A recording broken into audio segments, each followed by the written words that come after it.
മർക്കോസ് സുവിശേഷം 2-ാം അധ്യായത്തിനകത്തൊരു വീടിനെക്കുറിച്ച് പറയുന്നു.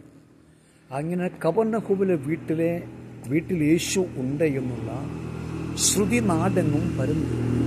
വലിയ പുരുഷാരം അവിടെ കൂടി വരികയാണ്. ആരെ കാണാൻ? യേശുവിനെ കാണാൻ. യേശു ഉണ്ടെന്നുള്ള വാർത്ത ആ ദേശം മൊത്തം വ്യാപരിച്ചു കഴിഞ്ഞപ്പോൾ ജനലക്ഷങ്ങൾ അവിടെ കൂടി വരികയാണ്. അങ്ങനെ ഇരിക്കുമ്പോൾ 4 ആൾ ചേർന്ന് ഒരു പക്ഷപാതിരിയൊക്കെ ചുമന്നുകൊണ്ട് യേശുവിൻ്റെ അടുക്കൽ വലിയ പ്രതീക്ഷയോടുകൂടാണ് അവർ വരുന്നത്.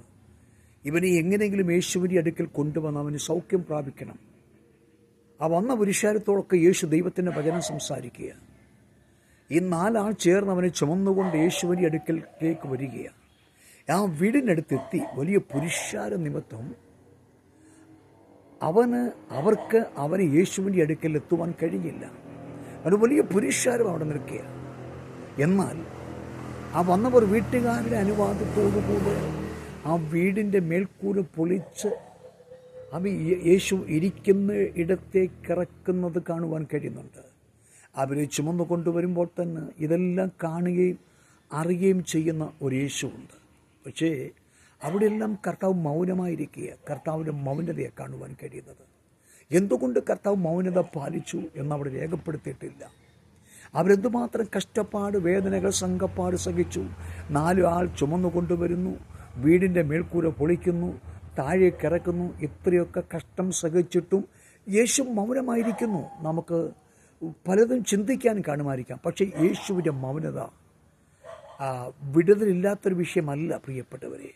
അവരുടെ വിശ്വാസം, അവരുടെ പ്രവൃത്തി എത്രത്തോളം ഉണ്ടെന്നറിയാൻ വേണ്ടി ക്ഷമയോടെ കാത്തിരിക്കുന്ന കർത്താവ് അവനെ യേശുവിൻ്റെ അടുക്കിലേക്ക് ഇറക്കി വന്നപ്പോൾ യേശു പറയാണ്, നിന്റെ പാപം ക്ഷമിച്ചിരിക്കുന്നു. കൊണ്ടുവന്നത് രോഗസൗഖ്യത്തിന് വേണ്ടിയിട്ടാണ്.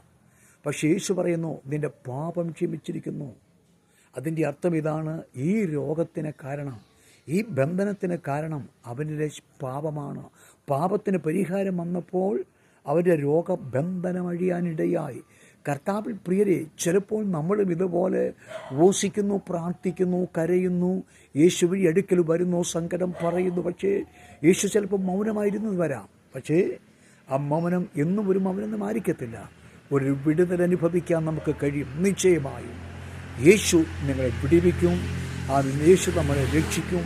യേശു നമ്മളെ അനുഗ്രഹിക്കും. ആമേൻ.